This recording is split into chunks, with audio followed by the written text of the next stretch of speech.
Hey guys, Hello. can Hey, you how hear? are you? Good. How are you doing? Very good, thanks. Back again. You have a Mac there, or is that PC?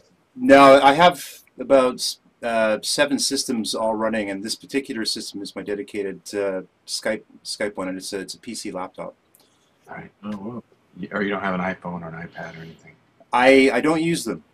Okay. No worries.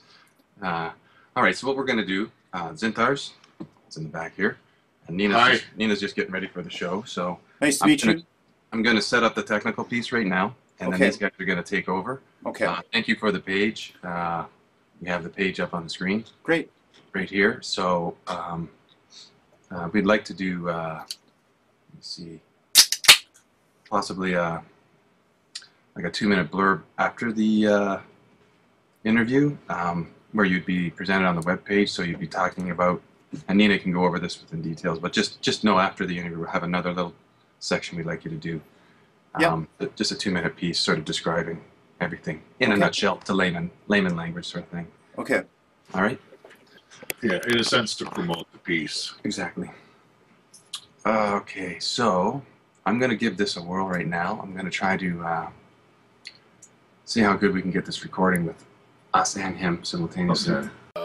Star sounds and frequencies. What is the aim? Is it to help humanity, to heal humanity? What are you after, or do you sort of take it as you go? Well, I mean, when I first when I had my first experience, I was in a bit of shock. I was surprised, and because it was like something out of a weird kind of fantasy science fiction novel that was suddenly happening to me, and I didn't have any way to refute it.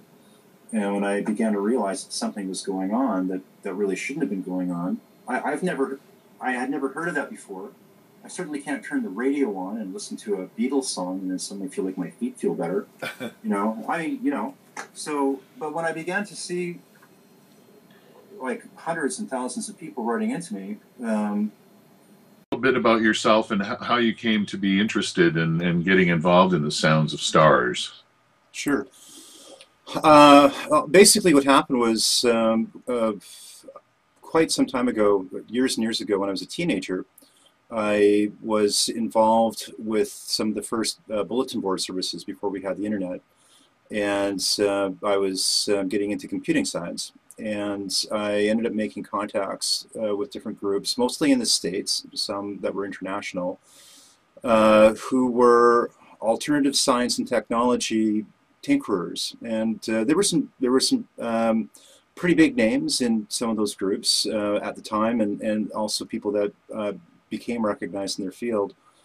And when I first joined, I seemed to get along with the people that were there, and over the course of a few years, I kind of lucked out. I made friends with some of these people, and they kind of took me under their wing. And so as I'm learning my own stuff in computing science in school for that,